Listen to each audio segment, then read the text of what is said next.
ये इक्वेशन है ना एक्चुअली क्या होता है देखो, जैसे कि ये एक्स और वाई एक्सिस है, ये ओरिजिन। अब बताओ यहाँ पे 3 है, अगर ये वाला पॉइंट है तो इसके कोऑर्डिनेट है 3,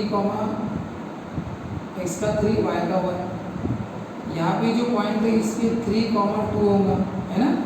यहाँ पे पॉइंट है तो एक्स का 3 वाई का कितना होगा 3। यहाँ पे कोई पॉइंट होगा तो 3, -1 होगा। यहाँ पे कोई पॉइंट होगा तो x का 3 y का कितना होगा -5, कुछ भी होगा।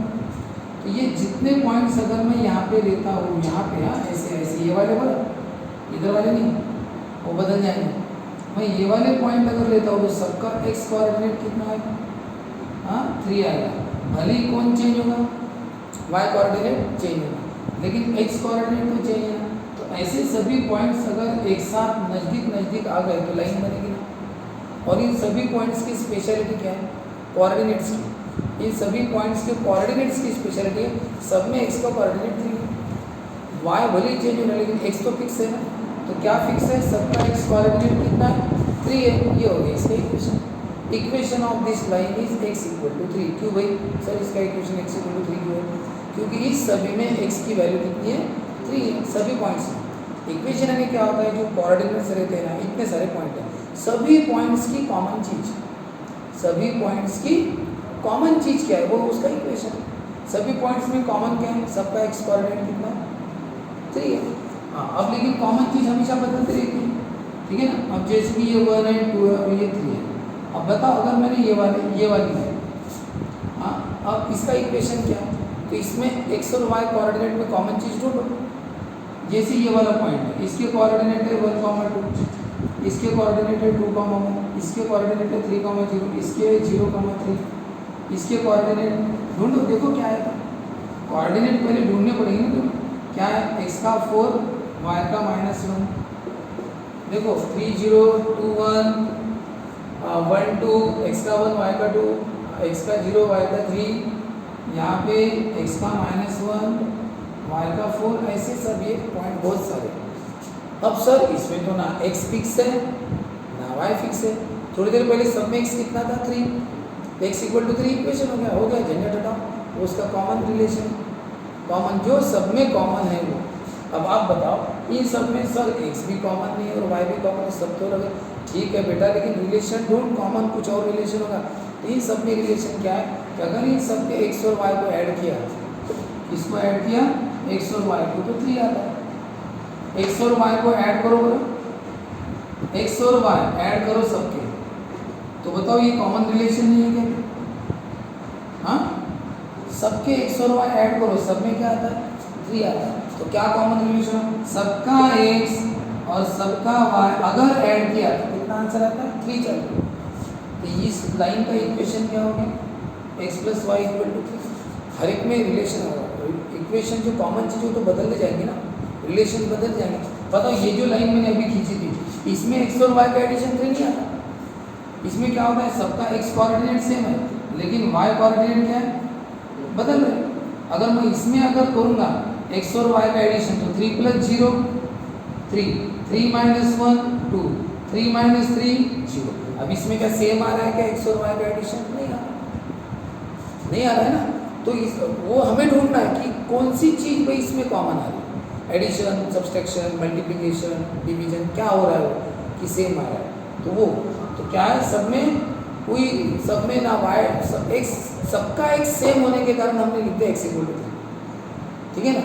और अगर मैं ये वाला पॉइंट लूँ, ये वाले पॉइंट, तो इन सब में इस सब का इक्वेशन आपको पूछा तो क्या बोलोगे, इन सब के कोऑर्डिनेट ढूंढो। 4, 2, 3, 2, इसके कोऑर्डिनेट 0, 2, ये 2 है रे, ये 2 है, ये -3, ये -3, 2। सबका x कोऑर्डिनेट बदल रहा है लेकिन सबका y कोऑर्डिनेट सेम है। सब y2, y2, y2, y2, सबका y2 है। तो ये एक कॉमन चीज़ होगी। इसका इक्वेशन क्या होगा, y = 2। इस लाइन का इक्वेशन होगा। इसका मतलब इन सभी पॉइंट्स का y कोऑर्डिनेट 2 है, इन सभी का x कोऑर्डिनेट x = 3। और इसमें x + y = 3 का मतलब क्या हो गया, इन सभी के x और y का एडिशन कितना आता है, 3 आता है सभी के। हो गया उसका इक्वेशन। ऐसा कभी कभी लाइन अगर यहाँ से बनी, ये वाला, ये यहाँ से बनी, आपको बोला इसका इक्वेशन बताओ। इक्वेशन बताना है क्या, सीधा सीधा उसके पॉइंट्स को नोट डाउन करो और उसके कोऑर्डिनेट को स्टडी करो। और मैं अभी स्टडी करने जा रहा हूँ। तो ये इसका x कोऑर्डिनेट है 1 1, x का 1 y का 1, इसका x का 2 y का 2, x का 3 y का 3। नोट कर लो, ये x का -1 y का भी -1, x का -2 y का भी -2, ऐसा। तो बताओ आपका क्या, ना x सेम है कोई भी, ना कोई y सेम है, सब y सेम है क्या? सब बदल रहे ना, x भी बदल रहे, y भी बदल रहे। फिर ऐसा कुछ बताओ दोनों का सम वगैरह है क्या? इसका सम 3 + 3 कितना होता है सर? वो तो 6 होता है। और 2 + 2 कितना होता है? हाँ 4 होता है। ये तो सम तो बराबर नहीं आ रहा, सबका सम बदल रहा है। थोड़ी देर पहले x और y का सम 3 आ रहा था सम में, बताया था अभी मैंने, लेकिन यहाँ पे सम वगैरह कुछ सेम नहीं आ रहा है। इसका सम 6, इसका 4, इसका 2 आ रहा है। तो फिर लेकिन यहाँ पे सबका डिफरेंस कैसा है? सेम है ना? अरे -1 -1 कितना? 0, -2 -2 कितना? 0।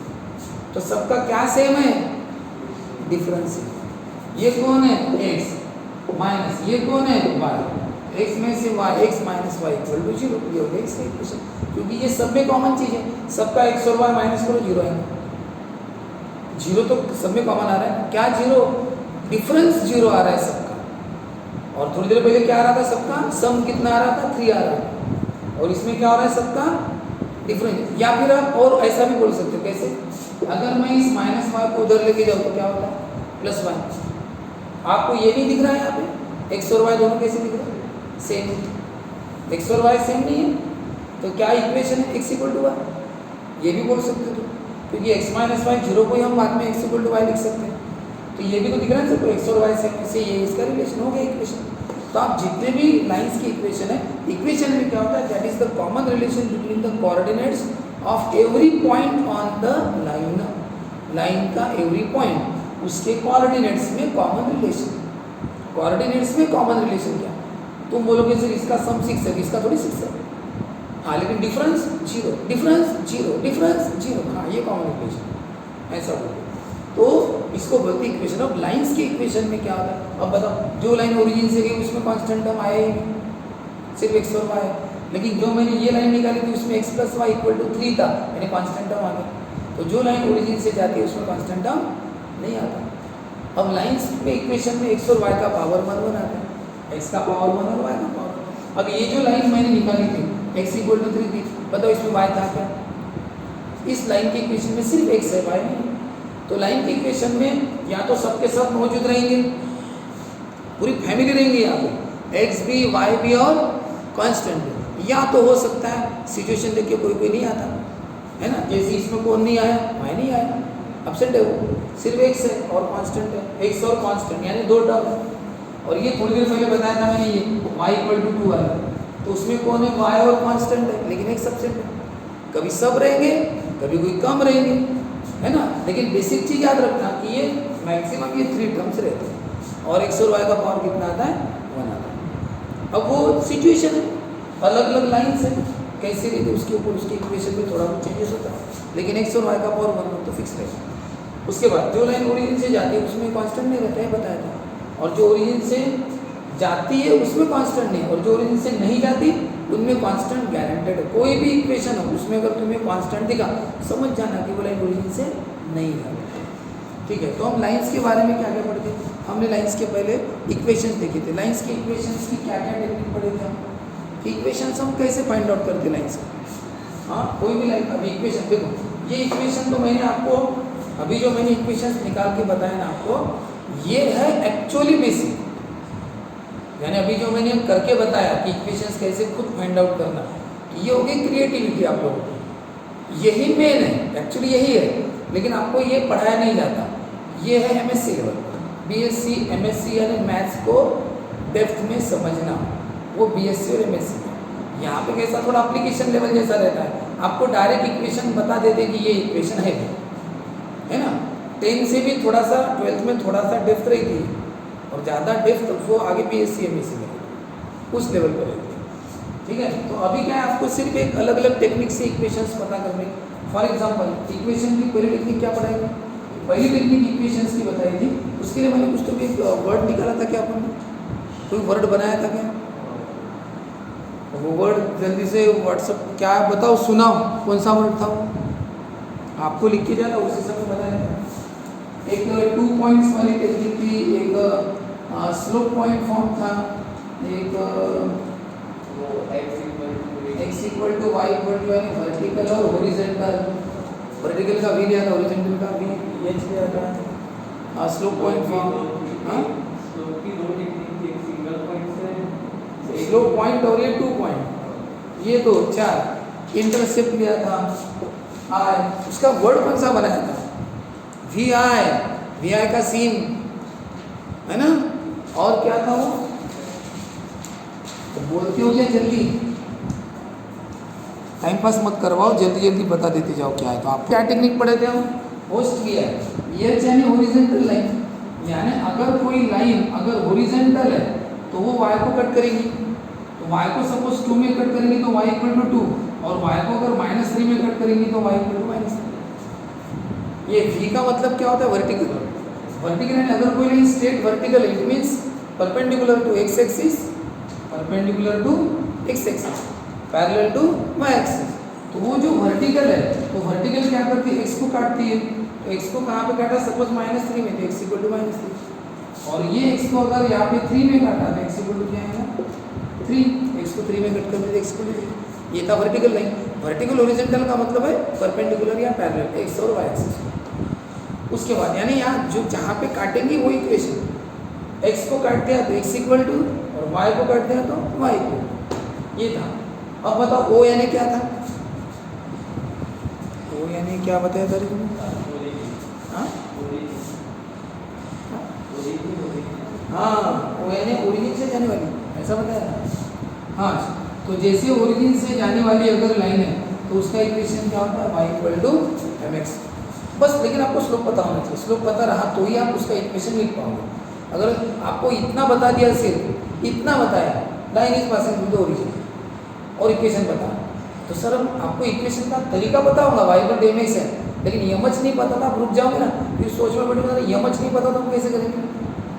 मैंने आपको सपोज रास्ता बता दिया कि यहाँ से नागपुर जाने का बस, ये बस स्टॉप है, यहाँ से बस मिलेंगी, तुझे नागपुर जाना है, ठीक है, इतना तो पता चल गया, लेकिन पैसे नहीं जेब में जाने के लिए, तो गाड़ी अटक गई, कैसे? पैसे नहीं। तो फिर इसका मतलब पैसे कमाने पड़ेंगे, पहले तरीके ढूंढने पड़ेंगे पैसे के। तो वही आपको, अगर आपकी गाड़ी अटक गई स्लोप पे, तो पहले आप स्लोप पता करो, तो स्लोप्स की भी टेक्निक्स पढ़ाइए। हाँ, स्लोप्स की टेक्निक क्या पढ़ाइए? टीपीपी लिख के दिया था क्या आपको? नहीं लिख के दिया था क्या? या पीपीटी या टीपीपी? टीपीपी अच्छा है ना, ये स्लोप की इसमें लिख देना, टीपीपी। चाय पी ले, हाँ 2 बार। हाँ, तो बताओ स्लोप से, फिर स्लोप पर आएंगे हम थोड़ी देर बाद, पहले ये देखते हैं। तो ओ का मतलब क्या होता है? Line passing through the origin. बस इक्वेशन याद रखना, y इक्वल टू mx, उसमें कांस्टेंट टर्म नहीं रहेगा, और उसका इक्वेशन अगर हम थोड़ा सा सॉल्व करें तो ज़्यादा से ज़्यादा ऐसा बनेगा, यानी कहने का मतलब y इधर x उधर, या फिर दोनों साथ में, ठीक है, ऐसा। तो ये हो गया ओ। यस का मतलब क्या हो गया? यस का मतलब हो गया स्लोप पॉइंट फॉर्म। यानी अगर आपको ये नहीं दिया कि ओरिजिन से जा रही है, आपको दिया कि एक लाइन है भाई, ये 3, -2 पॉइंट से जा रही है, तो उसका इक्वेशन क्या होगा? y - y1 M into x - x। यानी एक पॉइंट पता है आपको, और आपको उसका सपोज स्लोप पता है, जैसे स्लोप पता है -1/2, तो आप क्या करो? y - y1, इसको x1, इसको y1, y1 है -2, स्लोप है -1/2, x1 कितना है? 3, इसको x1 और y1 बोलना, पॉइंट को वैल्यू पुट करो, कैलकुलेशन करो, सॉल्व करो, ये सब हम पढ़े, आप कैलकुलेशन कर लो, आपको लाइन का इक्वेशन मिल जाएगा। ये हो गया कब? अगर आपको कोई और पॉइंट दिया था, देखो पासिंग थ्रू द ओरिजिन बोला तो y इक्वल टू mx, लेकिन ओरिजिन से नहीं और किसी पॉइंट से जा रही है, 3 -2 जो भी दिया है, तो फिर यही वाला फॉर्मूला।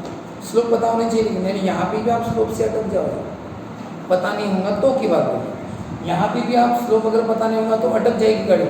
इक्वेशन तो पता रहेगा कि ये इक्वेशन यूज करना है, लेकिन दोनों जगह स्लोप से अटक जाएंगे, इसलिए आपको स्लोप का पढ़ना बहुत जरूरी बन जाता है, ठीक है। उसके बाद क्या था? यस हो गया स्लोप पॉइंट। फिर टी का मतलब होता है 2 पॉइंट।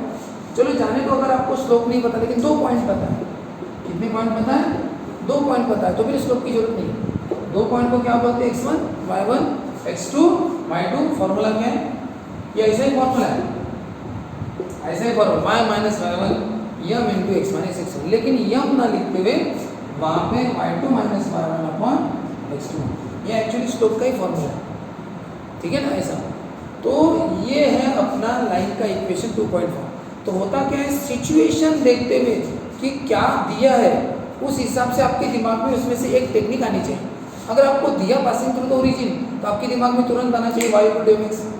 अगर आपको दिया कि वो लाइन वाई को पैरेलल है तो वाई को पैरेलल यानी एक्स को काट रही होंगी, तुरंत एक्स इक्वल टू। अगर वो दिया एक्स को पैरेलल है तो इसका मतलब वाई को काट रही होंगी तो वाई इक्वल टू, ये हॉरिजॉन्टल वर्टिकल।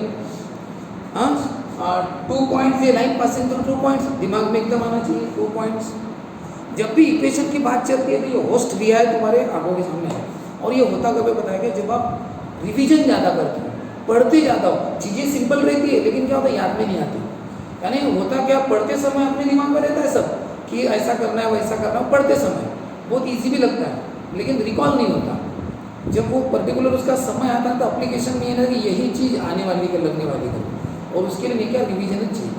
इसलिए कहा जाता है कि जो स्टूडेंट सेल्फ स्टडी सबसे ज़्यादा करता है वही तरक्की करता है। जैसे अपनी बैच का एग्जाम्पल है, अपने बैच में कुछ स्टूडेंट बहुत टॉप लिस्ट में, जैसे सबसे टॉपर में अगर अभी पूरी बैचेस का अगर एवरेज निकाले तो सबसे टॉपर में एक नाम चालू है वो हिमानी कुंडल। अगर चारों बैचेस के टॉपर की अगर एक एवरेज बनाए और नंबर 1 अगर निकालना चाहे तो हिमानी कुंडल। तो इसका मतलब ये क्या कि वही एक है या वही कर सकते हैं, तो ऐसा नहीं है। होता क्या है कि उसके टैलेंट या उससे भी ज़्यादा टैलेंट वाले स्टूडेंट क्लास में होंगे, लेकिन बस इतना है कि हिमानी अपने टैलेंट का 100% यूज़ कर रही है ना, कंटिन्यू इतने सुबह उठना ये करना, और उसके जैसा यूज़ करने वाले बाकी और स्टूडेंट हैं जो उसके लेवल पर मार्क ले रहे हैं, है ना, एकदम आउट ऑफ के आसपास मार्क लेने वाले 2-4 स्टूडेंट हैं ना अपनी बैच में, जो 4-5 स्टूडेंट हैं पहले से वो बहुत अच्छा कर रहे हैं, है ना। फिजिक्स में भी जैसे केमिस्ट्री में वहाँ में सब में अच्छा स्कोरिंग है। अब मैं सबके नाम नहीं लूँगा, मैंने एवरेज करके एक नाम बताया। हाँ, और अगर इस और एक नाम लूँगा, कौन सा, कि जो पहले नहीं कर रहा था लेकिन अब कर रहा है, उसने बहुत अच्छा इंप्रूवमेंट किया। तो स्टूडेंट सेम है लेकिन बताओ पहले कितने मार्क लेता था और आज कितने करता है। तो उनमें से अगर मैं सबसे पहले नाम लेना चाहूँगा तो वो है नेहा शेंडे। यानी अपनी बैच में नेहा शेंडे ऐसी लड़की है कि जो पहले कुछ नहीं थी यानी करती नहीं थी, बात ये है, और अब जब सीरियसली लिया उसने तो आज अगर इसकी बात करें कि लिफ्ट किसने लिया सबसे ज़्यादा जंप परसेंटेज या सब में, तो वो कौन है, नेहा शेंडे सबसे नंबर 1 आएगी। यानी जंपिंग के मामले में कि भाई पहले क्या था उसका एवरेज एकदम डाउन और आज वो एक अच्छी पोजीशन में, टॉपर नहीं है लेकिन पोजीशन, बात वही रहती है कि या तो जो टॉपर है उसने अपनी पोजीशन मेंटेन रखो, टॉपर वालों ने अपनी पोजीशन मेंटेन रखनी चाहिए, है ना। जो आप टॉप के मार्क ले रहे हो जो अच्छे, और जो डाउन है तो डाउन में से कौन ऊपर आता है वो बहुत मायने रखता है, तो उसमें नहीं आ सकते। जो यानी वो बाकी भी है, मैं सबका नाम बाकी का नाम ले रहा हूँ तो बुरा मत मानना, लेकिन मैं उसी का नाम लूँगा ना जो सबसे ज़्यादा अपलिफ्ट किया उसने, तो वो नेहा शेंडे। तो लेकिन बताओ अगर पहले वही नहीं करती थी, लेकिन जब उसको डांटा गया, बोला गया, मम्मी ने बोला, हमने ये किया, तो उसने उस बात को सीखे। तो बात है आपकी सिर्फ मेंटेलिटी की, सिर्फ एक मेंटेलिटी, ये सोच है जो उसने अपनी बनाई कि नहीं अभी मुझे कुछ करके दिखाना है। तो अब उसकी मम्मी से जब बात हुई तो मम्मी ने बोला कि ये लड़की अभी दिन रात पढ़ते थे, बोले कभी भी पहले कुछ नहीं करती थी बोले, और इतना पढ़ती है हाँ कि उसको कुछ बताने की जरूरत पता। वही स्टूडेंट है सेम, इसी बैच की बात है, लेकिन वो कितना कर रही है, तो बात ये तो, और ये पता चलता है ना लर्निंग सेशन से कि कौन कितना जवाब देता है, तो उससे पता चलता है कि उसके मार्क्स सही है कि गलत है। इसलिए मैं बोलता हूँ कि आप अपनी सिर्फ सोच को बदलो, सितारे अपने आप बदल जाएंगे, ठीक है कि नहीं। क्या बदलो, सिर्फ सोच, उतना कर लो, पूरी टीम आपके साथ है, सभी डोंट वरी, बी हैप्पी। तो ये हो गया क्या, इक्वेशंस। हाँ, तो इक्वेशंस की टेक्निक्स पढ़ ली। अब इक्वेशन में कहीं भी हमें स्लोप की जरूरत थी तो स्लोप की टेक्निक्स पढ़ लो। तो लाइंस के स्लोप हम कैसे फाइंड आउट करते हैं, तो स्लोप निकालने के लिए फॉर्मूला है TPP, 2 बार चाय पीते हैं ना, सुबह 1 और 4-5 बजे पी लेते हैं, वैसा है। तो बताओ इसमें सबसे मेन टेक्निक कौन सी है, कौन सी, टी वाली टेक्निक। ये टी वाली टेक्निक में टी का मतलब होता है 2 पॉइंट्स, अगर आपको किसी लाइन के 2 पॉइंट पता है, हाँ क्या पता है 2 पॉइंट, तो स्लोप का फॉर्मूला क्या है y2 minus y1 upon x2 minus x1। ये एकदम से ध्यान नहीं होता रहता, रिवाइज वही कहा ना, सेल्फ प्रैक्टिस वाले एग्जाम्पल तो मैंने आपको बताया। हाँ ऐसे हो रहे हैं क्लास में, सबको कॉन्ग्रेचुलेशन मेरे तरफ से, जो जो अच्छा कर रहे हैं सबको, ठीक है। तो ये जो है स्लोप की टेक्निक, y से y, x से x माइनस करो, स्लोप मिल जाएगा। ये होगी एक टेक्निक। ई का मतलब होता है इक्वेशन, ई का मतलब क्या होता है इक्वेशन। अब इक्वेशन दो तरीके के रहते हैं, कभी कभी क्या होता है x y साथ साथ आते हैं, है ना, या फिर कभी कभी क्या होता है y अकेला रहता है। अगर y अकेला रहा तो या तो y इक्वल टू mx होगा या फिर y equal to mx plus c होगा। हमें mx या mx प्लस c से कोई मतलब नहीं, हमें सिर्फ y अकेला है। y अकेला बेचारा गाना गा रहा है, मैं अकेला हूँ, है ना, बेचारा दुख में, कोई जोड़ीदार नहीं है, कोई नहीं, हम सफर नहीं है, क्या ये मैं अकेला हुआ है। तो जब y अकेला रहता है तो स्लोप किसे बोलते हैं, वो नज़रों से दिखाई देता है। स्लोप कौन सा है, x का कोएफिशिएंट, x का, जैसे कि यहाँ पे 3x प्लस 7, तो स्लोप कौन सा है, y अकेला है ना, स्लोप कौन सा है, x का कोएफिशिएंट, स्लोप है 3। लेकिन जब x अकेला नहीं, सॉरी y अकेला नहीं रहता, उसका हम सब और उसके साथ है, दोनों मिलके गाना गा रहे हैं, हम साथ साथ में गाना नहीं गा। अब क्या अपने ऑनलाइन बैचेस में, ऑफलाइन में तो सब कर लेते हैं, ठीक है, ऑफलाइन और ऑनलाइन में थोड़ा सा फर्क पड़ता है। अगर ये ऑफलाइन बैच होती ना तो मैं क्लास में बहुत कुछ करवा भी लेता हूँ, बहुत कुछ मज़ा आता है। लेकिन क्या करें, आप अगर मोबाइल में मुझे दिखते नहीं ढंग से, तो मैं आपके सामने क्या बोलूँ क्या नहीं, तो ये उतना ठीक है, तब भी पढ़ाने में वो सब जोश लाना पड़ता है, सब करना पड़ता है, आप आंखों के सामने ना होते, थोड़ा सा एक ये हो जाता है। तो ठीक है, जैसा भी है सिचुएशन को अपने ऊपर हावी नहीं होने देना है, अपने को सिचुएशन पर हावी होना है, ठीक है। तो चलो ठीक है, अगर x y साथ साथ है तो क्या गाना गाएंगे, हम साथ साथ है, वो पिक्चर है ना। अब ये अगर साथ साथ है तो स्लोप का फॉर्मूला क्या, माइनस x का कोएफिशिएंट अपॉन y का कोएफिशिएंट, यानी ऐसा x का कोएफिशिएंट ऊपर लिखना, y का कोएफिशिएंट नीचे, ऐसा। जैसे अगर यही होगा 3x minus Y equal to 7, यहाँ पे कांस्टेंट टर्म रहे ना, उसी को मतलब नहीं, x y साथ साथ चाहिए, है क्या साथ साथ है, तो बताओ क्या है फॉर्मूला, माइनस x का कोएफिशिएंट अपॉन y का कोएफिशिएंट, कितना है, तो आंसर कितना है। अब इसकी प्रैक्टिस कीजिए आप, देखिए। तो ये हो गई दूसरी टेक्निक। तीसरी ए का मतलब होता है angle, angle with x axis. जैसे कोई लाइन है, आपको ये 2 पॉइंट्स नहीं दिए, इक्वेशन नहीं दिया, तो फिर क्या करोगे, एंगल दिया होगा तो वो ले लो, एंगल यानी इंक्लिनेशन, किसके साथ, एक्स के साथ, वो भी कौन सा, राइट साइड का।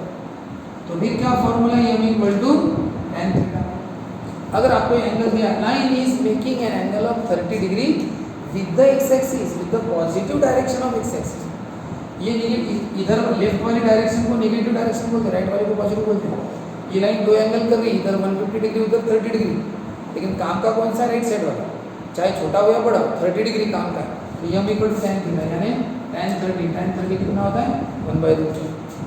देखो अगर ये लाइन ऐसी है, ऐसी ऐसी, इधर कितना है 150 और इधर कितना है 30, छोटा वाला एंगल लेना, ऐसा नहीं है, एंगल कौन सा, छोटा बड़ा नहीं रहता, एंगल राइट साइड वाला, राइट साइड वाला एंगल कौन सा है, 150, एम इक्वल टू क्या है, tan थीटा, कितना है थीटा, 150, tan 150 डिग्री। अब ये tan 150 कितना था सर, पता नहीं, तो इसके लिए तो मैंने इतने प्रैक्टिस आपसे नहीं थे ना उस समय, कि भाई इसका अगर आपको पता नहीं तो इसको हो सकता है तो 180 में एक्सप्रेस करो या 90 में एक्सप्रेस करो। तो 180 में एक्सप्रेस किया, 180 माइनस 30 होता है 150 में, फिर 180 यानी पाई होता है, 180 यानी पाई, और पाई में क्या होता है, ट्रिग्नोमेट्री कैसे रहती है, एज इट इज। 180 यानी पाई होता है, उसमें trigonometry as it is, as it is का मतलब tan का क्या होगा, tan h, और सामने वाला एंगल अटैच हो जाता है, लेकिन इसमें प्लस माइनस साइन लगाना पड़ता है, प्लस 180 माइनस, अब ये 180 माइनस यानी कौन सा क्वाड्रेंट, सेकंड क्वाड्रेंट, 180 माइनस बोलोगे तो सेकंड में आएगा ना, सेकंड क्वाड्रेंट में tan कैसा रहता है, नेगेटिव, इसलिए क्या होगा, -1/√3 आंसर। और जो भी लाइन ऐसी ऐसी तिरछी रहती है ना, ऐसी लाइन जो रहती है ना तिरछी, उनकी स्लोप नेगेटिव रहती है, और जो लाइन ऐसी रहती है, ये ऐसी लाइन्स के स्लोप कैसे रहेंगे, पॉजिटिव आएंगे, और ऐसी लाइन के स्लोप कैसे आएंगे, नेगेटिव।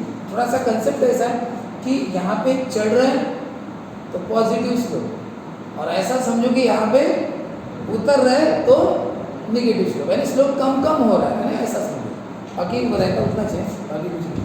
तो ये है, तो ये होगी बेसिक 3 टेक्निक्स। या तो 2 पॉइंट, देखो जब भी स्लोप निकालना रहा ना, फाइंड आउट करना रहा, तो 2 पॉइंट्स इक्वेशन या एंगल विथ एक्स एक्सिस पर वाई एक्सिस वाला काम का नहीं है। तो जानबूझ के आपको घुमाने के लिए वो ऐसा देते, वो आपको क्या बनाते हो, बोलते line is making an angle of 30 degree with the y axis. Y के साथ कितना एंगल कर रही बोलते 30 का, बताओ उसका स्लोप बताओ। अरे वो वाई के साथ 30 कर रही है तो यहाँ पे 90 है। हाँ, अब ये कितने का होगा फिर 30 और 90, ये कितना होगा 60। अब ये 60 होगा तो बताओ इस लाइन में एक्स के साथ कितना है, ये वर्टिकली अपोजिट एंगल, और वर्टिकली अपोजिट एंगल तो ये 60 तो ये भी कितना होगा 60। इतना दिमाग लगाना पड़ता है कि अगर वो लाइन y के साथ 30 कर रही है तो वो उसका स्लोप नहीं है, नहीं तो चले y equal to tan theta, theta कितना 30 हो गया, काम भाई तुम्हारा गए काम से। अरे वो एंगल इसके साथ वाला चाहिए, उन्होंने तुम्हें बहुत घुमा फिराया कि उन्होंने जानबूझ के y के साथ वाला दे दिया, तुम चक्कर में मत पड़ना, दिमाग जगह पे रखना, बहुत अलर्ट रहना पड़ता है, ठीक है ना। तो फिर वो y के साथ 30, इसका मतलब इधर 90, ये कितना होगा 60, वर्टिकली अपोजिट 60, x के साथ कितना कर रही है 60, तो वो x के साथ 60 कर रही है, तो ये मेरे को कितना tan थीटा tan 60। तो आप किसी भी सब्जेक्ट को, किसी भी चैप्टर्स को विद बेसिक समझा करो। लेकिन एक बात और बता देता हूँ, कोई कितना भी आपको बेसिक से समझाए वो उसने अपना काम कर दिया, लेकिन अगर आप लोग अगर पढ़ते नहीं, उसका 2 टेक्निक्स कौन सी, ये है पैरेलल और परपेंडिकुलर। अगर लाइंस पैरेलल रही तो दोनों स्लोप कैसे सेम, और अगर लाइंस परपेंडिकुलर रही तो m1 इंटू m2 कितना होता है माइनस, यानी यहाँ पे एक स्लोप दूसरे के उल्टा चलता है, नेगेटिव रेसिप्रोकल। यानी कैसे, अगर इस लाइन का स्लोप 5 है तो इसका भी कितना होगा 5 सेम, इसका 1/2, इसका भी कितना होगा, इसका -3/2 है, इसका भी कितना, इसका होगा -3/2 जो होगा सेम सेम सेम। इसका अगर -8 है तो इसका भी कितना होगा -8, कोई फर्क नहीं पड़ेगा, स्लोप सेम है तो। और अगर यहीं पे अगर परपेंडिकुलर है तो एक लाइन का स्लोप अगर कितना होगा, जैसे 5 1/2 -3/2 -8, तो इसका उल्टा हो जाएगा। लेकिन नेगेटिव रेसिप्रोकल, सिर्फ रेसिप्रोकल नहीं, नेगेटिव 5/1 का 1/5 साइन चेंज करना, नेगेटिव 1/2 का 2/1, 3/2 का 2/3 साइन चेंज, 8/1 का 1/8 साइन चेंज, ठीक है। तो कहने का मतलब परपेंडिकुलर रहे तो क्या होता है, उनका प्रोडक्ट -1 होता है, ये याद रखना पड़ेगा आपको। ये थ्योरम में इसका यूज हुआ था, कौन सा थ्योरम, अभी 4थे नंबर का थ्योरम, अभी 4 थ्योरम पढ़े ना, तो जो 4th थ्योरम था ना उसमें आपने इसका यूज किया था। m1 इंटू m2 कितना होता है -1, कंडीशन फॉर परपेंडिकुलर लाइंस, सबसे एंडिंग वाला पार्ट उस 4थे थ्योरम का, ठीक है। और कंडीशन फॉर कोइंसिडेंट लाइंस, उसमें क्या पढ़े थे, m1 इक्वल टू m2, यानी m1 माइनस m2 कितना होता है 0। फिर हमने m1 माइनस m2 की वैल्यू पुट की थी 2√a² minus ab upon 2b, और फिर वो ट्रांसफर करके h² माइनस ab आया। ये तो आपकी पढ़ाई कितनी देखी पर अभी पता चल जाएगा ऐसा। तो प्रोडक्ट कितना -1 रहता है जब लाइंस कैसी रहती है परपेंडिकुलर। अभी उस समय भी आपको पता था, पता भी चल गया, लेकिन आपके आज ध्यान में है क्या, वो मायने रखता है। यानी क्या होता है कि आज इस समय वो अपने काम में आ रहा है क्या, आप लोगों को ध्यान में है क्या, पेपर जैसे अभी पेपर है, अभी मुझे पेपर सॉल्व करना, आज मुझे याद है क्या, वो इम्पोर्टेंट है। कल पढ़े उस समय याद था, वो काम का नहीं है। तो उस समय आपने मेहनत की, लेकिन बताओ बीच में उसको सही तरीके से संभाला नहीं, तो वो नॉलेज वेस्ट गया कि नहीं आपका, नॉलेज वेस्ट नहीं, यानी कहने का। तो वो क्या बोल रहे हैं, इन 2 लाइंस का जॉइंट इक्वेशन कौन सा है बोलते हैं, जॉइंट इक्वेशन कौन सा है, u v इक्वल टू 0, यानी उनका प्रोडक्ट ही उनका जॉइंट इक्वेशन। अगर किसी ने दोनों को ऐड किया, यानी इक्वेशन को, इसको और इसको, ये शॉर्टकट है, u और v, मेन ये है, a1 b1, ये मेन है ना। अगर मैंने इनको ऐड किया या सब्सट्रैक्ट किया या डिवीजन किया, तो उसको जॉइंट इक्वेशन मत बोलना, प्रोडक्ट ही उनका जॉइंट इक्वेशन। तो फिर ये सवाल होता है कि प्रोडक्ट ही क्यों जॉइंट इक्वेशन, सर जॉइंट में यहाँ पे भी हुई, एक साथ लिखे ना, तो एक साथ लिखे तो इनको क्यों नहीं बोलते, तो क्यों नहीं बोलते, क्योंकि एडिशन सब्सट्रैक्शन और डिवीजन में लाइन के जो कंसेप्ट है, पॉइंट वाले कंसेप्ट वो मैच नहीं होते। जो पॉइंट का कंसेप्ट है ना, क्या कंसेप्ट है सर लाइन का, अरे लाइन का कंसेप्ट अभी थोड़ी देर पहले बताया था। जैसे ही इस लाइन का इक्वेशन है x प्लस वाई थ्री, इसका कोई भी पॉइंट उठाओ, कोई भी पॉइंट, मैंने थोड़ी देर पहले निकाल के दिया था, वो इसको सेटिस्फाई करता है। जैसे x का 2 और y का 1 कितना आता, सेटिस्फाई कर रहा है कि नहीं, 2 प्लस 1 3 है ना, ये लाइन है, ठीक है, 3 3 0 ये वाला पॉइंट क्या है, कोऑर्डिनेट 2, 1 क्या कर रहे हैं, सेटिस्फाई। लेकिन अगर ये वाला पॉइंट मैं लेता हूँ 4, 5, अब तो बराबर x का 4 y का 5, बताओ 3 आता है क्या, नहीं आता, यानी ये वाला पॉइंट उस लाइन को सेटिस्फाई नहीं करता।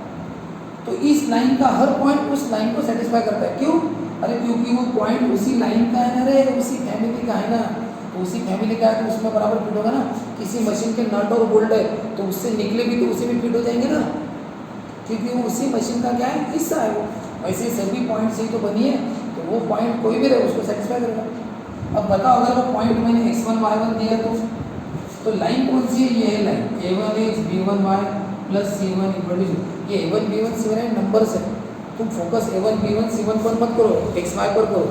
फोकस किस पर करो, xy पर, xy होना चाहिए, a1 b1 a2 b2 तो नंबर कुछ भी है। अब बताओ अगर ये पॉइंट इस पर है, जैसे वाला पॉइंट ले लो, कौन सा, x1 y1, ये अगर इस लाइन पर है तो बताओ क्या करेगा, उस लाइन में मैच करेगा। जैसे नहीं ये वाला पॉइंट 2, 1 इस लाइन पर है तो हमने x की जगह 2 और y की जगह 1 लिखा ना, तो वही कंसेप्ट है कि ये x1 y1 पॉइंट अगर इस लाइन में तो उसमें मैच करेगा। बताओ x की जगह x1 और y की जगह 1, a1 b1 c1 पर नजर मत रखो कुछ भी, सिर्फ xy। जैसे यहाँ पे देखो xy की जगह 2 और 1 लिखा था ना मैंने, xy की जगह, बस वो, बाकी कुछ नहीं, x की जगह x1 y की जगह 1, क्यों, वो पॉइंट उस लाइन पर है इसलिए उसमें पुट कर सकते हैं, बस। तो बताओ इसकी वैल्यू, इसको नंबर 1 दिया था फिर हमने, ठीक है। अब बताओ x2 y2 नाम का पॉइंट अगर इस लाइन पर है तो फिर ये नहीं किया था शायद हमने, बस इतना ही किया था उस थ्योरम में, इतना ही कि ये P पॉइंट जो इस लाइन पर है उसको नंबर 1 दिया था। उसके बाद बताओ कि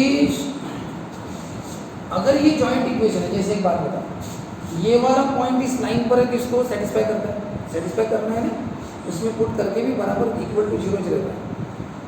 अगर बताओ ये उसका जॉइंट इक्वेशन है तो इसको भी क्या करेगा, वो वाला पॉइंट सेटिस्फाई करेगा। ये वाला पॉइंट इस लाइन को तो सेटिस्फाई करेगा क्योंकि वो उसी का है। लेकिन अगर ये सही में जॉइंट इक्वेशन है, कौन u v इक्वल टू 0 यानी a2x b2y c2, अगर ये प्रोडक्ट सही में जॉइंट इक्वेशन है तो फिर वो पॉइंट इसको भी क्या करेगा, सेटिस्फाई। सेटिस्फाई का मतलब अगर लेफ्ट हैंड साइड में वैल्यू पुट करोगे तो राइट हैंड साइड कितनी आएगी, 0 आएगी। तो अब 0 मत लिखना, करके बताना पड़ेगा, ठीक है। तो LHS लेना पड़ेगा और इसमें वैल्यू पुट करना, कौन सा, कौन सी वैल्यू बताओ, ये वाला पॉइंट है ना x1 y1, बस। अब किस में पुट करें, इसमें। अगर इसमें पुट करके प्रोडक्ट में लिखा, प्रोडक्ट लिखा ना दोनों लाइन का, अगर इसमें वो पुट करके अगर कितना आएगा, 0 आएगा, तो इसका मतलब उस पॉइंट ने प्रोडक्ट को भी क्या किया, सेटिस्फाई। तो वो प्रोडक्ट क्या हो गया, दोनों का जॉइंट इक्वेशन। तो बताओ x की जगह x1, y की जगह y1, इधर भी फिर x की जगह x1, y की जगह y1, क्योंकि पूरे इक्वेशन में एक ही वैल्यू पुट करनी पड़ती है। अब आप बताओ इसकी वैल्यू 0 है,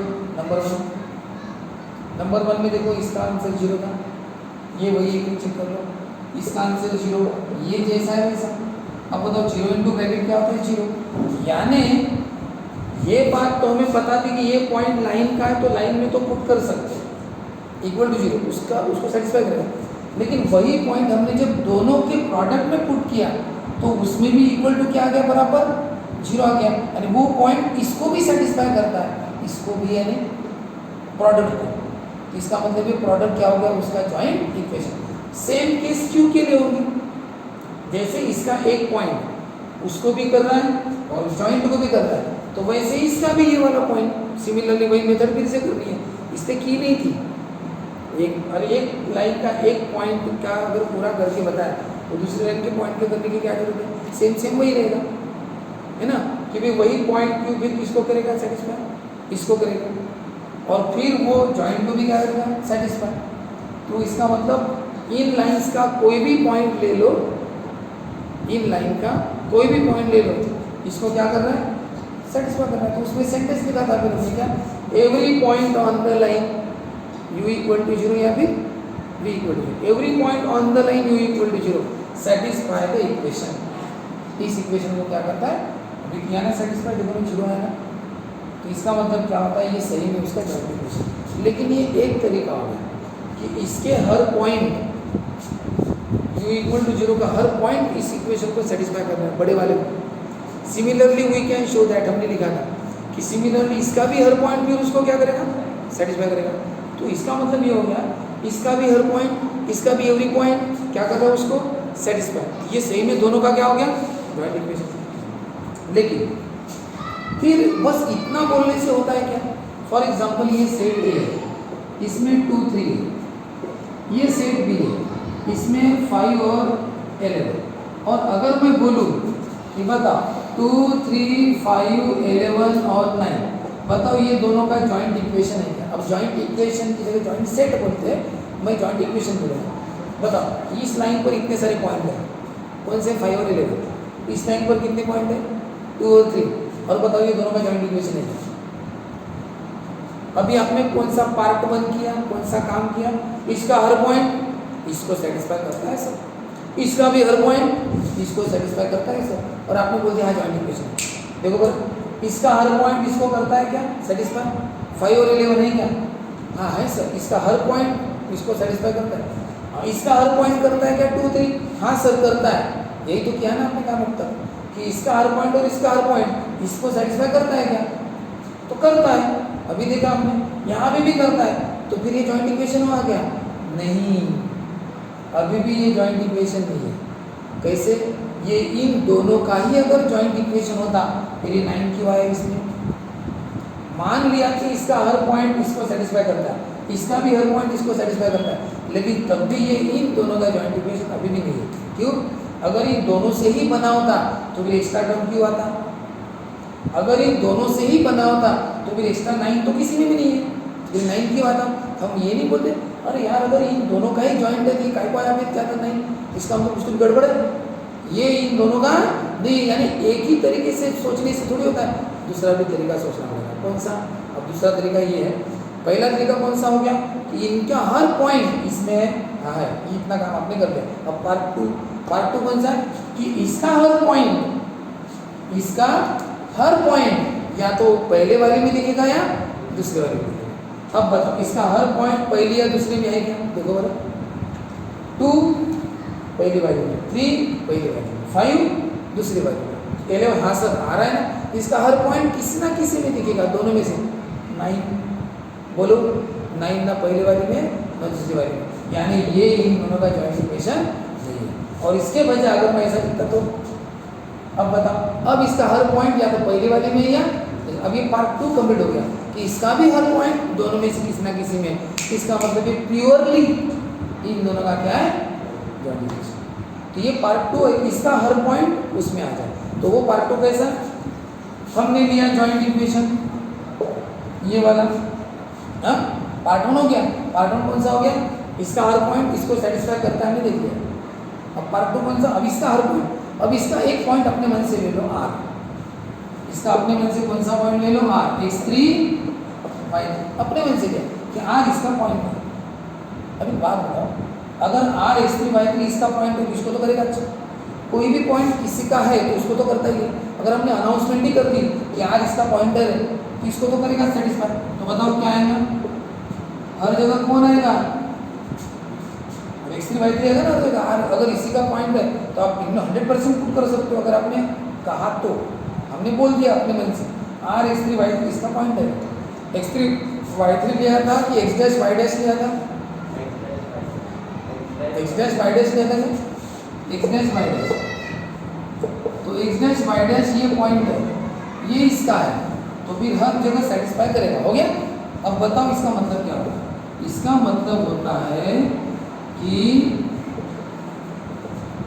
अगर दोनों का प्रोडक्ट 0 है, ये अलजेब्रा है, अलजेब्रा, ये कोई मैथ्स का लाइन वाइन चैप्टर कुछ नहीं, अलजेब्रा है कि दोनों का प्रोडक्ट अगर 0 आता है तो पहला ब्रैकेट 0 या फिर दूसरा ब्रैकेट 0, ये अपना अलजेब्रा का कंसेप्ट है। अब देखिए बताओ, जब आपको ऐसा दिखता है इसका मतलब क्या है?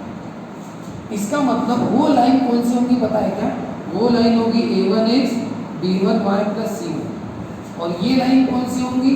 a2x b2y plus c2। यानी x डैश y डैश है, इसका मतलब बेसिकली वो xy है। ये x डैश y डैश है तो बेसिकली वो xy है। वो xy की जगह x डैश y डैश का मतलब क्या हो जाता है? मतलब ये हो जाता है कि वो वाला पॉइंट उस लाइन पर होगा। कौन सा point? x dash y dash.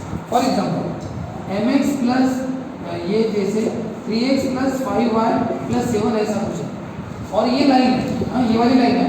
अगर मैंने कहा a कॉमा b, बताओ a कॉमा b ये वाला पॉइंट किस पर है? लाइन पर है। इसका मतलब x की जगह a और y की जगह b लिख सकते हैं, यानी x की जगह a और y की जगह b। अगर आपको यहाँ पे एक्स वाई नहीं दिख रहा है, ए बी दिख रहा है, इसका मतलब है कि वो ए बी नाम का पॉइंट लाइन पर है। अगर मैंने यहाँ पे x1 y1 बोल दिया तो इसका मतलब क्या होगा? x की जगह x1, y की जगह y1। तो बताओ इसको देख के क्या बोलोगे? इसको देख के वो x1 y1 का बेसिक xy है, वो एक्चुअली xy है, लेकिन x1 y1 लिखा है, इसका मतलब x1 y1 नाम का पॉइंट उस लाइन पर है।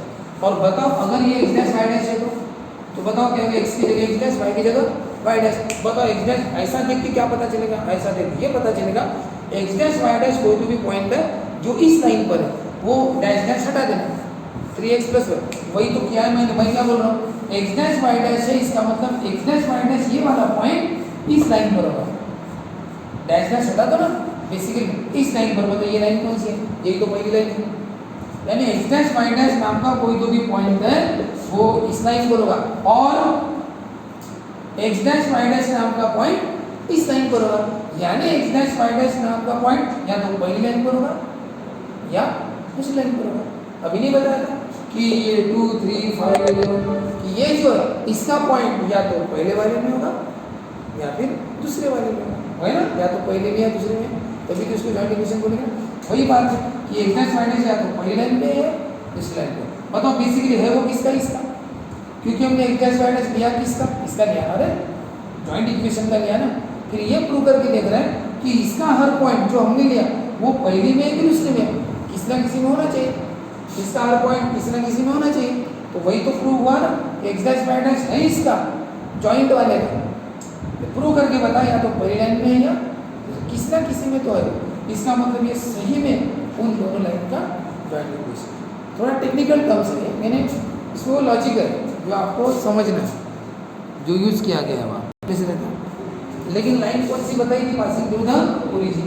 अब बताओ वो क्या बोल रहे हैं कि जो लाइन ओरिजिन से पास होती है, जो लाइन कहाँ से पास होती है? ओरिजिन से, उसका कंबाइंड इक्वेशन होमोजेनियस लेना पड़ता है, सेकंड डिग्री वाला। तो फिर ओरिजिन से जाने वाली दो लाइन ले लो। ओरिजिन से जाने वाली लाइन कैसे रहती है? वो ऐसी रहती है कि उसमें कॉन्स्टेंट टर्म नहीं लेना पड़ता, तो दो लाइन अपने मन से ले लो। हाँ, उसमें एक्स वाई मत चेंज करना, लाइन में एक्स वाई वही रहता है, सिर्फ नंबर बदल दें। a1 b1 a2 b2, बताओ दो लाइन में मैंने पासिंग थ्रू द ओरिजिन अब ले ली। अब वो क्या बोलते हैं? इनका जॉइंट इक्वेशन, तो जॉइंट है ना कंबाइंड इक्वेशन। कैसे बोलते हैं कंबाइंड इक्वेशन? होमोजेनियस रहता है, तो दोनों का कंबाइंड इक्वेशन बना लो। और कंबाइंड इक्वेशन बनाने का मतलब क्या होता है? अरे दोनों को क्या करो? मल्टीप्लाई नहीं, कंबाइंड इक्वेशन बन, सर बन गया, कंबाइंड इक्वेशन बन गया।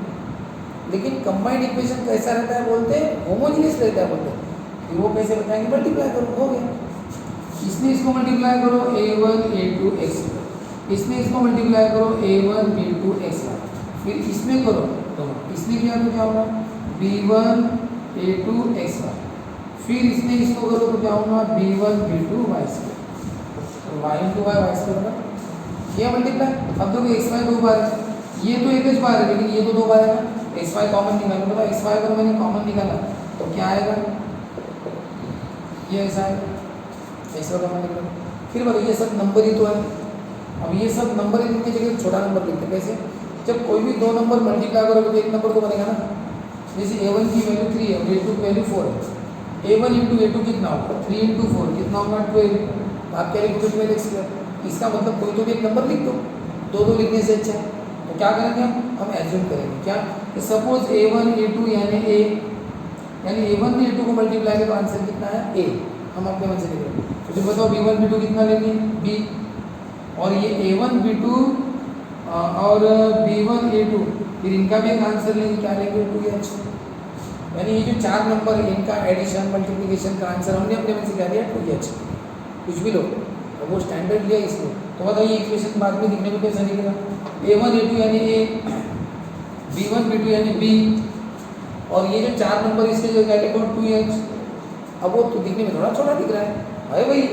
तो बताइए होमोजेनियस है कि नहीं, अभी होमोजेनियस है ना, जिसमें सबका पावर सेम टर्म का पावर 2 पावर 2 पावर 2, ये पावर 2 है 100 रुपये का पावर, तो ये क्या हो गया होमोजेनियस। होमोजेनियस कितना, सेकंड डिग्री का, होमोजेनियस सेकंड डिग्री का हो गया।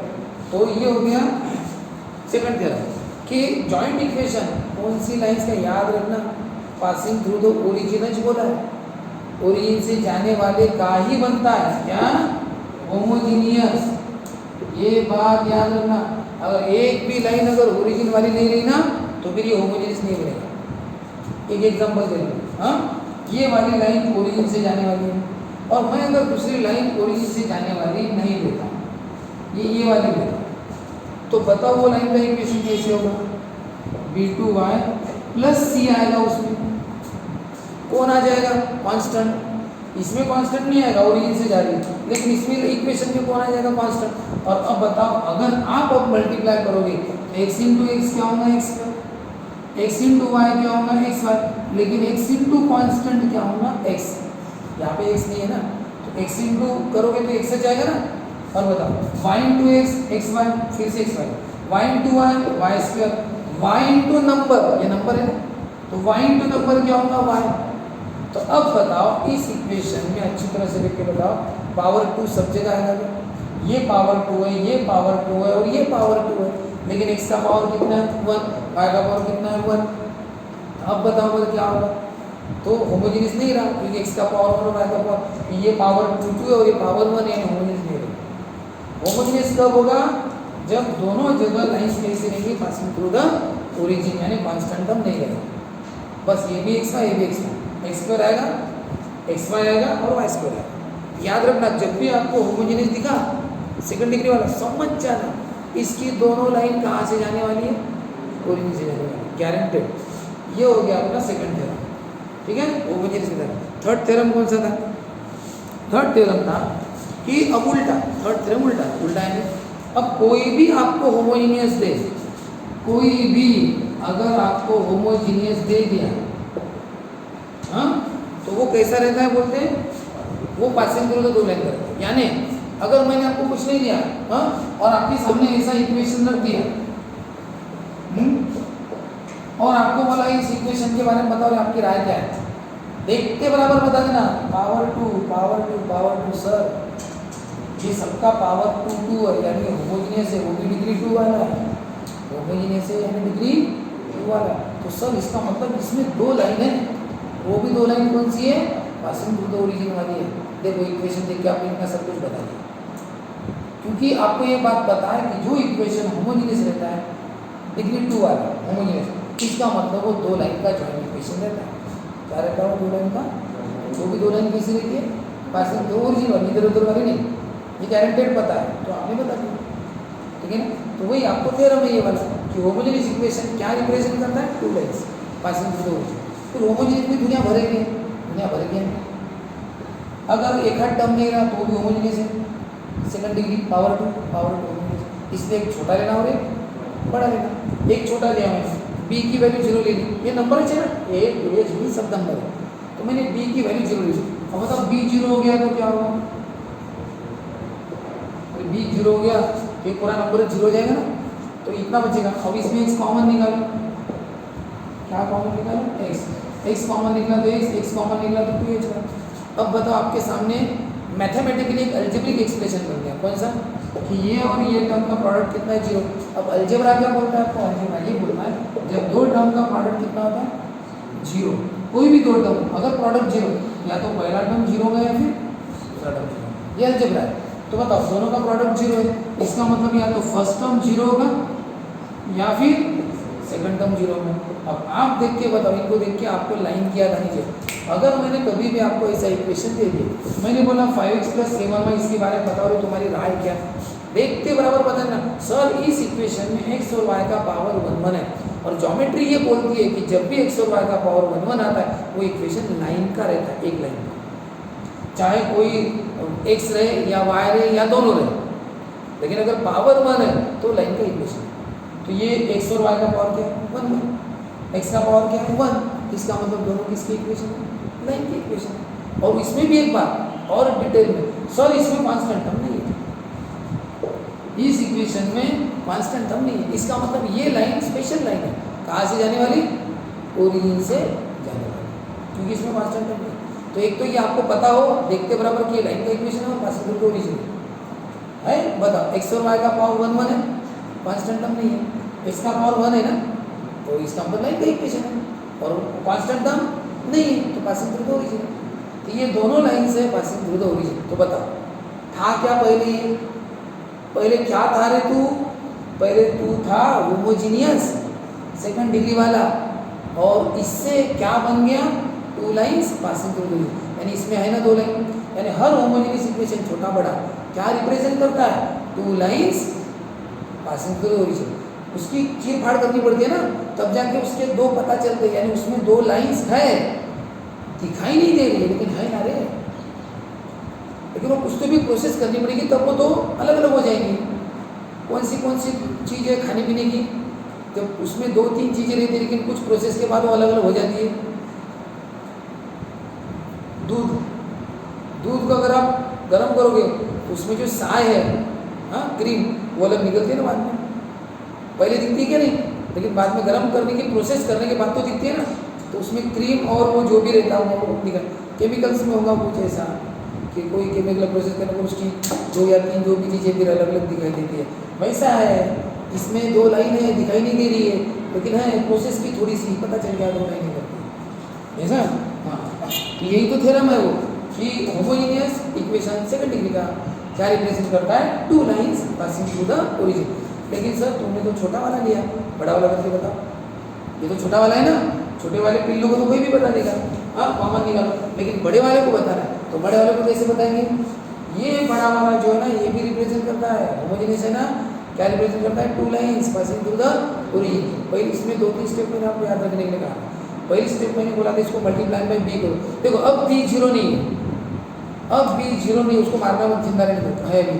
अब पहली स्टेप है मल्टीप्लाई बाई बी, चलो बी से मल्टीप्लाई करो, ए बी 2BH और इसको बी से मल्टीप्लाई करो, किया सबको बी से किया तो बी स्क्वायर बी आ गया। हाँ सर ये पहली स्टेप। दूसरी स्टेप क्या बोली थी, दूसरी स्टेप में मैंने कहा था इसको उधर लेके जाना, ये प्लस ABH था ना, AB तो ये क्या हो गया,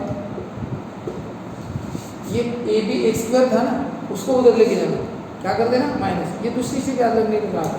और तीसरी स्टेप क्या याद रखने के पड़ेगा, मैंने कहा था h स्क्वायर और x स्क्वायर ये टर्म ऐड करो, इधर भी और इधर भी, उसके कारण भी बताया थे बहुत डिटेल में, क्यों ऐड करना है क्या करना, ऐसे थोड़ी अपनी मन से बता दिया था ऐड करोगे, देखते बैठो क्यों ऐड करना है सर, क्यों सर कुछ बताते होते तो कुछ नहीं, बस बोल देते कि ऐड कर लो, मैंने हम रट्टा मारे क्या, रट्टा नहीं मारने के लिए कहा था, उसके लिए मैंने आधा घंटा दिया था कि क्यों ऐड करना, उसके पीछे के कंसेप्ट क्या है, कंसेप्ट ये है कि ट्वाइस AB और B स्क्वायर जब ये टर्म रहते हैं तब उसको हम कंप्लीट स्क्वायर में लिख सकते हैं, जैसे 36 को हम 6 स्क्वायर बनाते हैं, इसको बोलते हैं कंप्लीट स्क्वायर।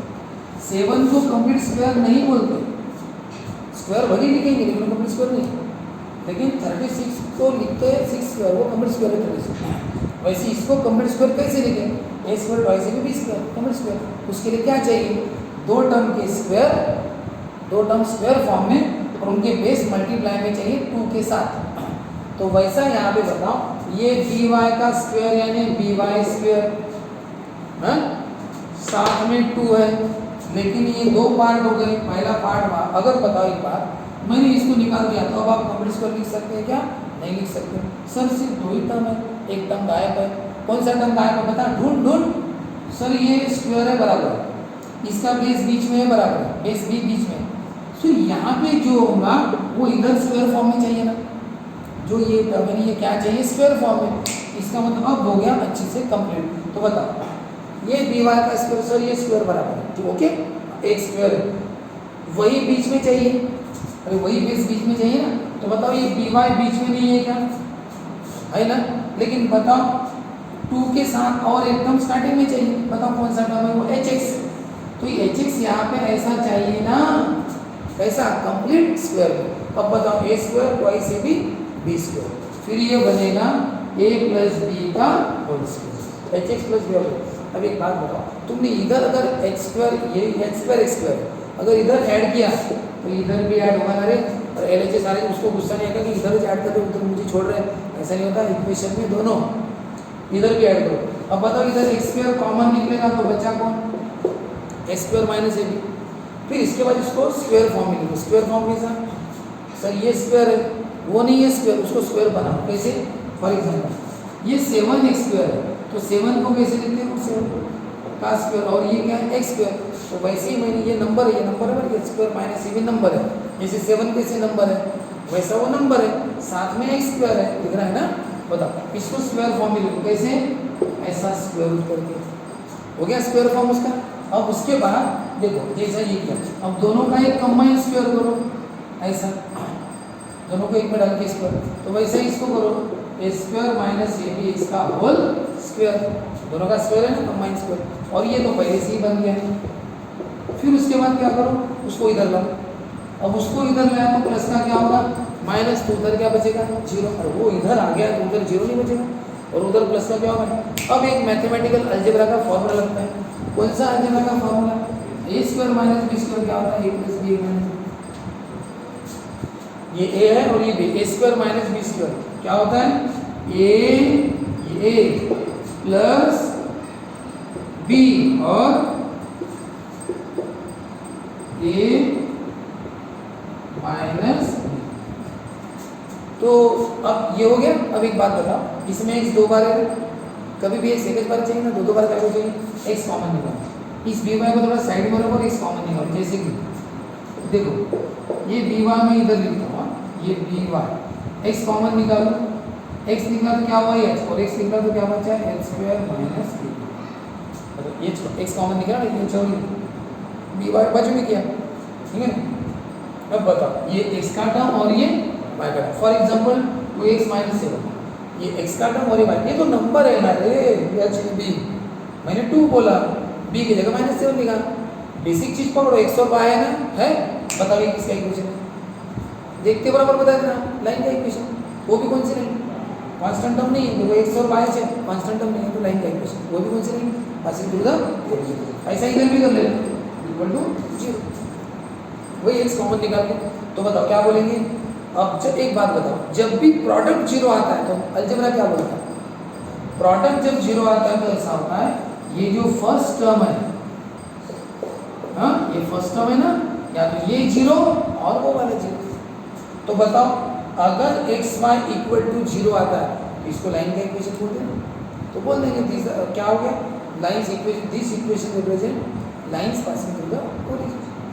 और इसमें एक बात बताओ, स्क्वायर रूट है ना, तो स्क्वायर रूट है, स्क्वायर रूट हमेशा किसका होता है, पॉजिटिव। इसका मतलब ये अंदर वाला टर्म कैसा है, पॉजिटिव। इसका मतलब s square minus a b is positive, positive है ना, पॉजिटिव है ना, 0 या 0 से बड़ा, 0 भी हो सकता है लेकिन 0 से छोटा नहीं हो सकता। वो एक लाइन लिखना है, मैंने बताया कि थ्योरम में वैसा।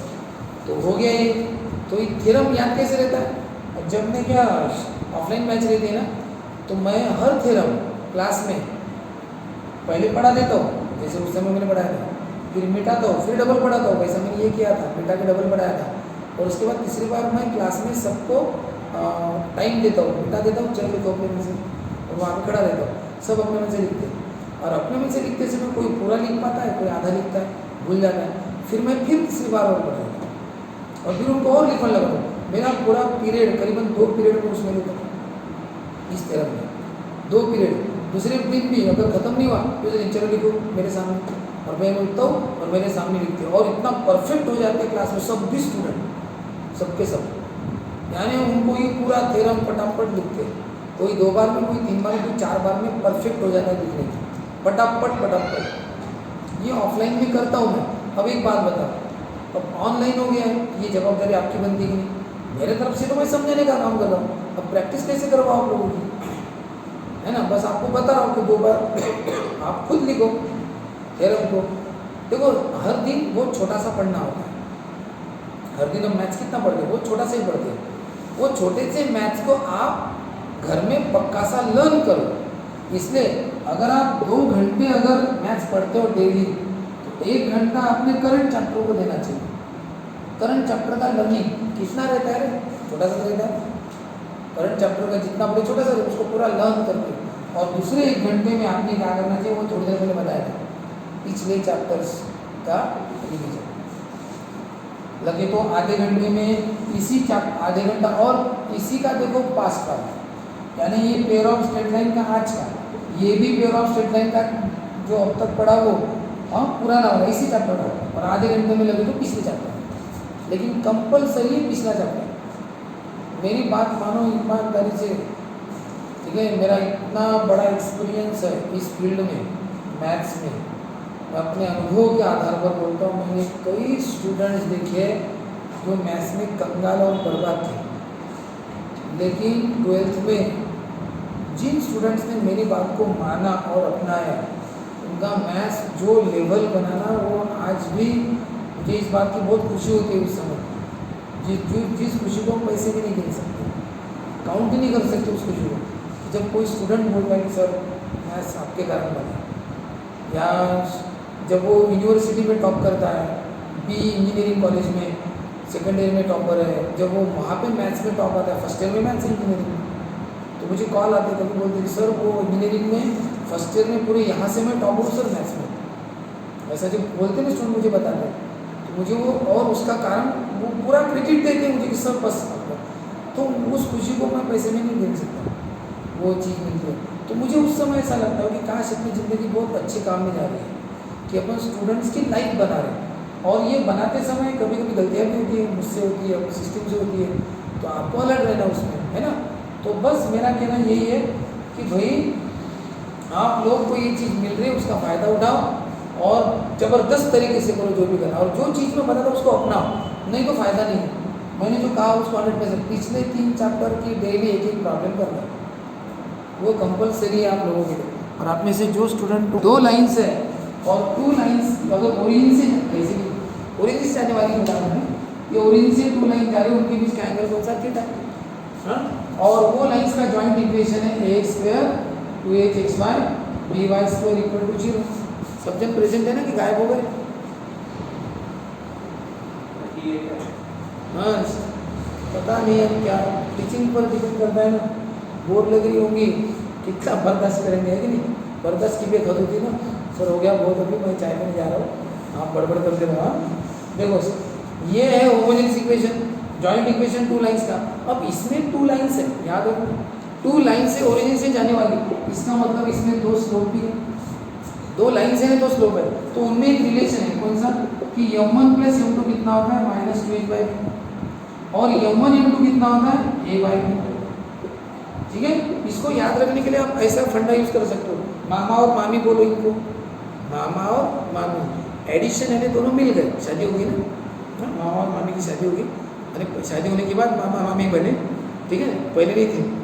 हाँ तो बता, मामा और मामी की क्या होगी, शादी होगी, वो मिल गए, मिलने के बाद क्या हो गया, मिलने के बाद क्या होता है, 2 बच्चे हो गए, ठीक है ना, 2 बच्चे, बी यानी बच्चे, ये यानी हाथी जैसे बहुत मोटे मोटे बच्चे हो गए, और हाथी काला रहता है तो काले बच्चे, तो 2 हाथी जैसे काले बच्चे पैदा हो गए उनकी फैमिली में, ठीक है। अब एक बात बताओ, बच्चे बड़े हो गए, तो बड़े होने के बाद इनको क्या बोलेंगे, मामा और मामी बड़े हो कि छोटे हो, पैदा होने के बाद मामा मामी क्या बन गए, आई बाबा बन गए, क्या बन गए, यानी आई और बी यानी बाबा, तो मामा मामी क्या बन गए, आई बाबा, याद रहेगा।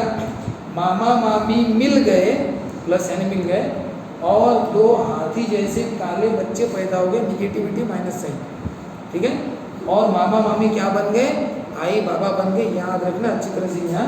और उसके बाद m1 - m2 कैलकुलेशन से निकालना, तो बताओ इसमें 2 लाइन है, ये जॉइंट इक्वेशन है 2 lines passing through the origin का। सर इसमें 2 लाइन है, होमोजीनियस है, सेकंड डिग्री है, यानी 2 लाइन्स है, पासिंग थ्रू द ओरिजिन है, यानी 2 लाइन है तो 2 स्लोप है, m1 और m2, तो इनमें एक रिलेशन है, कौन सा, m1 + m2 -2h/b, m1 + m2, मामा मामी मिल मिल गए, क्या हुआ था मिलने के बाद? मिलने के बाद क्या हुआ था? याद नहीं आ रहा है? तो इतनी छोटी सी बात तुझे मिलने के बाद क्या होता है? हाँ, -2h/b होता है। हाँ, और उसके बाद क्या होता है? वो क्या बन जाते हैं? a/b बन जाते हैं। आई बाबा, ठीक हो गया। इसके बाद m1 - m2 कैलकुलेट किया था हमने। कैसे कैलकुलेट किया था कि a1 a - b whole square का फॉर्मूला है कि a + b whole square -4ab ऐसा होता है। अब आप क्या करो, इसमें वैल्यू पुट करो। m1 - m2 कितना होता है? -2h/b whole square. m1 m2 कितना होता है? a/b, 2 का square, h square, b square, सबका स्क्वायर, 4a/b। अब इनका एडिशन सब्सट्रैक्शन कैसे करें? इसमें b स्क्वायर है ना, डिनोमिनेटर सेम है, इसको नीचे b और ऊपर b से मल्टीप्लाई करते हैं। बैलेंस रखना पड़ता है, डिनोमिनेटर क्या करें न्यूमरेटर। ऐसा क्यों किया? इसको b स्क्वायर बनाने के लिए। अब बताओ b × b क्या हो गया? b स्क्वायर, और ये 4a। अब बताओ डिनोमिनेटर कैसा है? सेम। डिनोमिनेटर सेम है तो बताओ क्या होगा? ऊपर एडिशन सब्सट्रैक्शन। अब इसके बाद 4 कॉमन निकलता है तो क्या बना? a स्क्वायर - ab अपॉन हो गया b स्क्वायर। तो ये हो गई किसकी वैल्यू? स्क्वायर की। अब इसका करो टेकिंग स्क्वायर रूट। अब एक बात बताओ, अगर मैंने स्क्वायर रूट निकाल दिया तो स्क्वायर चला जाएगा। 4 का स्क्वायर रूट क्या होता है? 2। ये प्लस माइनस वाले का स्क्वायर रूट निकलता नहीं। b स्क्वायर का भी प्लस माइनस। सर आपने वैल्यू क्यों निकाली? अरे आपको दो लाइन के बीच का एंगल निकालना था ना, तो एंगल का एक जनरल फार्मूला है। कौन सा है general formula? m1 - m2 1 + m1। कोई भी टू लाइन से, यही वाली नहीं, कोई भी टू लाइन, ये जनरल है। m1 - tan थीटा का फार्मूला। अब इसमें नहीं क्या वो इसकी जरूरत थी ना, इसलिए निकाला। अब बताओ m1 - m2 कितना होगा? 2 square root of h square minus ab upon b। और बताओ 1 प्लस m1 m2 कितना होगा? m1 m2 क्या होता है? आई बाबा a/b। अब बताओ क्रॉस मल्टीप्लाई करो, b × 1 b और नीचे b आ गया ऐसा। अब डिनोमिनेटर क्या हो जाएंगे? कैंसिल। बताओ क्या बच गया? +- 2 square root of h square minus ab upon a। b + c को आप a + b बोल सकते हो। एक ही बात, ये है आपका थ्योरम जो था। अब इसमें ये पूछा था कि ये टू लाइंस है, उसके ये एंगल का फॉर्मूला है 2 square root of h square minus ab upon a + b। Plus minus लिखने की कोई जरूरत नहीं पड़ती। अब एक बात बताओ, कंडीशन फॉर परपेंडिकुलर हो सकता है ये लाइन परपेंडिकुलर हो, बताओ है परपेंडिकुलर, या हो सकता है ये लाइन कोइंसिडेंट हो। कोइंसिडेंट एक के ऊपर एक, तो फिर उसके लिए कंडीशन क्या है? तो उसके लिए कंडीशन के लिए पढ़े थे कि अगर ये लाइन कोइंसिडेंट है तो कोइंसिडेंट है तो क्या होता है? कोइंसिडेंट लाइन है एक के ऊपर एक, यानी पैरेलल बोल सकते हो। कोइंसिडेंट लाइन में स्लोप कैसे रहेगी? सेम रहेगी। पैरेलल लाइन के स्लोप कैसे रहेगी? सेम। दोनों की चढ़ाई सेम होगी ना, एक के ऊपर एक है। चढ़ाई कैसी? आप एक ज गढ़ पे चढ़ रहे हो सब जन, तो सबको चढ़ाई एक ज लगेगी ना, है ना? वैसे सभी आधा सा जा रहे हैं, किसके लिए जा रहे हैं? वो गणपति दर्शन के लिए। तो सभी आधा सा जा रहे हैं तो सबको एक चढ़ाई लगेगी ना। तू गया था कभी? किसने गया था? दर्शन को गया था, ठीक, घूमने गया था, ये आधा सा घूमने गया था, ठीक है। किसके साथ गया था? मम्मी पापा के साथ गया था। अच्छी बात है, कॉन्ग्रेचुलेशन, तालियां बजाओ सब जन, ठीक है। अब बताओ, दो लाइन कोइंसिडेंट है, कोइंसिडेंट है यानी दोनों के स्लोप कैसे? सेम है। तो m1 - m2 कितना हो गया? 0। तो बताओ इधर लाना रे 0 प्लस का क्या होगा? माइनस होगा ना। अब बताओ m1 - m2 की वैल्यू क्या है? आपने अभी निकाली थी ना, यही थी ये वैल्यू किसकी? m1 - m2 की क्या थी? 2 square root a square minus ab upon b, ये है ना m1 - m2 की वैल्यू। अब बताओ b उधर गया तो क्या होगा? 0। 2 उधर गया तो क्या होगा? 0। मल्टीप्लाई डिवाइड करेगा तो 0 बचा को नहीं। टेकिंग स्क्वायर करो, टेकिंग स्क्वायर किया तो क्या होगा? स्क्वायर रूट चला जाएगा। ये है कंडीशन फॉर कोइंसिडेंट लाइंस। यानी इसकी लाइंस कोइंसिडेंट है, हम देख के बराबर कैसे बताएंगे? यानी फिगर को देख के नहीं, इक्वेशन देख के कैसे बताएंगे? आप HAB की वैल्यू फाइंड आउट करो। किए थी ये प्रॉब्लम हमने पिछले पीरियड में। HAB की वैल्यू पता करो, इसमें वैल्यू पुट करो। अगर 0 आंसर आया, पहले से मत लिखना 0, वैल्यू डालने के बाद सॉल्व करना। अगर 0 आंसर आया तो बोलना कि लाइन कोइंसिडेंट है, और नहीं आया तो बोलना कि लाइन कोइंसिडेंट नहीं। फिर कंडीशन फॉर परपेंडिकुलर लाइंस क्या बता? अब परपेंडिकुलर लाइंस अगर है, लाइंस कैसी है? परपेंडिकुलर। तो थोड़ी देर पहले बताया था, परपेंडिकुलर लाइन में m1 - m2 कितना होता है? -1। प्रोडक्ट कितना होता है? -1। तो बताओ m1 m2 मामा मामी कौन बन गए? आई बाबा, ये इक्वल टू कितना है? -1। ये b उधर लेके जाओ तो क्या होगा? -b। इसको इधर लाओ क्या हो जाएगा? +b। a + b कितना होता है? 0। यानी अगर ए और बी की एडिशन 0 हुई, समझ जाना लाइंस परपेंडिकुलर। मैंने अगर आपको इक्वेशन दिया ये वाला 3x² minus 20x1 minus 3y² equal to 0 और बोला बताओ लाइंस परपेंडिकुलर है कि नहीं, तो देखते हुए पता चला a प्लस बी, ए की वैल्यू 3 है, बी की वैल्यू माइनस 3 है, a प्लस बी कितना होता है 0, एक दूसरे के अपोजिट है, लाइंस परपेंडिकुलर। ये इसके प्रॉब्लम हमने पिछले पीरियड में पढ़े थे, वो एक बार देख लेना। अब तक का मैंने रिवाइज करके दे दिया, वो इसलिए रिवाइज करके दिया कि वो अलग अलग टाइम पे पढ़े थे और अब अपना चैप्टर एक रफ्तार में आगे बढ़ने वाला है कल से, इसीलिए पूरे तेजी से वो अपनी रफ्तार पकड़ेगा चैप्टर। हाँ, इसलिए एकदम प्राउंड रहना, अब तक का पूरा लर्न करके रखना, अब आपको कल से अच्छे से समझेगा नया पोर्शन। ठीक है, इतना मैंने मेरा काम कर दिया, अब आप अपना काम करो। Okay bye, see you.